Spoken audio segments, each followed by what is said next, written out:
আটা ময়দা সুজি ছাড়া চটজলদি সকাল বিকালের নাস্তায় মাত্র 10 মিনিটে বানিয়ে নিন দারুণ স্বাদের এই নাস্তাটি, যেটা বানানো খুবই সহজ আর খেতে অনেক বেশি মজার।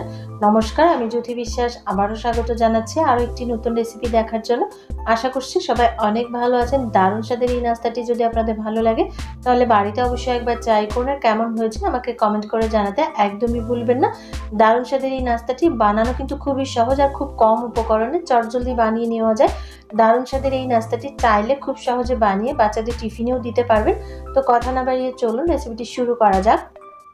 নাস্তাটি বানানোর জন্য প্রথমে একটা বড় মিক্সিং বোল নিয়ে নিচ্ছি। তার মধ্যে নিয়ে নিচ্ছি 1 কাপ চালের গুঁড়ো। চালের গুঁড়ো ভেজা অথবা শুকনো যে কোনো ধরনের চালের গুঁড়ো এখানে ব্যবহার করতে পারবেন। তার সাথে দিয়ে দিচ্ছি আধা কাপ ময়দা, এতে করে নাস্তাটা একটু সফট হবে আর খেতে ভালো লাগবে। দিয়ে দিচ্ছি মিডিয়াম সাইজের একটা পেঁয়াজ কুচি, দিচ্ছি 2 টেবিল চামচ পরিমাণ গাজর কুচি, দিচ্ছি হাফ টমেটো কুচি, এখানে আপনাদের পছন্দ মতো যে কোনো সবজি অ্যাড করতে পারেন। দিয়ে দিচ্ছি কাঁচামরিচ কুচি স্বাদ মতো, দিচ্ছি 1 চামচ চিলি ফ্লেক্স, এতে করে সুন্দর একটা ফ্লেভার আসবে। আর লবণ দিয়ে দিচ্ছি 1 চামচ পরিমাণ, অর্থাৎ লবণটাও স্বাদ মতো আপনারা ব্যবহার করবেন। তারপর দিয়ে দিচ্ছি 1 কাপ জল। আমি এখানে ব্যাটারটা 1 কাপ জল দিয়ে তৈরি করছি, আপনারা চাইলে পুরোটাই দুধ দিয়ে তৈরি করে নিতে পারেন। প্রথম পর্যায়ে 1 কাপ জল দিয়ে ব্যাটারটাকে রেডি করে নিতে হবে। প্রথমে খুব বেশি পরিমাণে জল দেওয়া যাবে না, আর ব্যাটারটা ঠিক প্রথম দিকে এরকম ঘন হবে। যেহেতু এখানে আমি ডিম অ্যাড করব, তো এখানে আমি একটা ডিম দিয়ে দিচ্ছি, আপনারা চাইলে 2টো ডিমও এখানে অ্যাড করতে পারেন। তারপর ব্যাটারের সাথে ডিমটাকে খুব ভালো করে মিশিয়ে নিতে হবে। আর ডিমটা মেশানোর পরে ব্যাটারটা কিন্তু আরও একটু পাতলা হয়ে যাবে। তবে ব্যাটারটা কিন্তু খুব বেশি ঘন ব্যাটার হবে না, মোটামুটি একটু পাতলা ব্যাটারই এখানে রেডি করে নিতে হবে।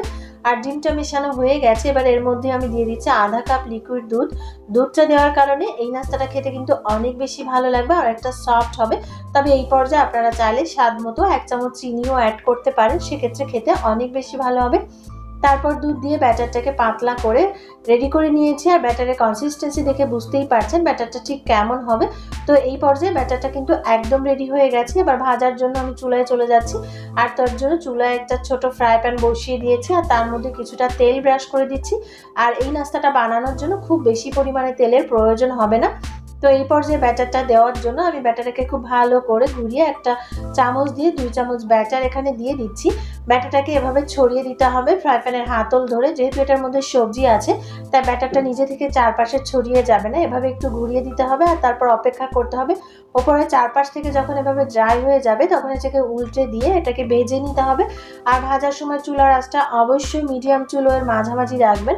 তারপর উল্টে দিয়ে ওপর থেকে কিছুটা অয়েল ব্রাশ করে দিতে পারেন চাইলে, আবার চাইলে নাও দিতে পারেন। তবে অয়েল ব্রাশ করে দিলে এই নাস্তাটা কিন্তু খুব সহজভাবে এবং সুন্দরভাবে রেডি হয়ে যাবে আর খেতেও ভালো লাগবে। এই পর্যায়ে উভয় পাশে উল্টে পাল্টে অয়েল ব্রাশ করে দিয়ে পরোটাটাকে ভেজে নিতে হবে। যেহেতু এটার মধ্যে সবজি, ডিম আর দুধ আছে, তাই এটা কিন্তু অনেকটা হেলদি নাস্তা। এটা চাইলে সকালের নাস্তায় কিংবা বিকালের টিফিনে কিংবা চাইলে বাচ্চাদের টিফিনে খুব সহজেই এই নাস্তাটি বানিয়ে দিতে পারবেন, আর খেতে হবে অনেক বেশি মজা। এটার সাথে খাওয়ার জন্য আলাদা করে কোনো ধরনের ভাজি, মাংস কিংবা সবজির প্রয়োজন পড়বে না। তো একটা নাস্তা আমার হয়ে গেছে, আমি তুলে নিচ্ছি। আবার আরও একটি নাস্তা আপনাদেরকে বানিয়ে দেখাচ্ছি।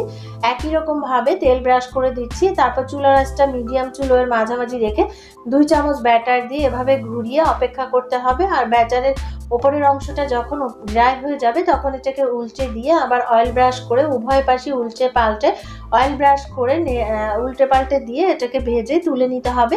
আর যেহেতু এখানে আমি ধনেপাতা অ্যাড করেছিলাম পরে, আপনারা চাইলে ধনেপাতাটাকে স্কিপ করতে পারেন। আমি অফ ক্যামেরাতে ধনেপাতা অ্যাড করে দিয়েছিলাম, আর এতে করে কিন্তু দেখতে অনেকটা কালারফুল হয়েছে। আর আপনারা চাইলে আপনাদের পছন্দ মতো যে কোনো সবজিও এখানে অ্যাড করে নিতে পারেন। এটা কিন্তু খেতে অনেক বেশি মজার হয়, আর বানানো কত সহজ সেটা তো দেখেই বুঝতে পারছেন। আর এই পদ্ধতিতে আটা ময়দা সুজি যদি ঘরে না থাকে তাহলে শুধুমাত্র চালের গুঁড়ো দিয়েও এই নাস্তাটি বানিয়ে নিতে পারেন, আর খেতে হবে অনেক বেশি মজা। তো সবগুলো নাস্তা আমি বানিয়ে নিয়েছি, আর দেখে বুঝতেই পারছেন যে এটা আসলে কতটা কালারফুল হয়েছে। তারপর রুটিগুলোকে কিছুটা ঠান্ডা করে এভাবে উল্টো দিক দিয়ে এটাকে ফোল্ড করে নিতে হবে, আর তখনই কিন্তু এটা কালারফুল আর চমৎকার একটা নাস্তা রেডি হয়ে যাবে। আর এভাবে ফোল্ড করে পরিবেশন করলে বাচ্চা থেকে বড় সবাই কিন্তু খুব সহজেই এটা খেয়ে নেবে।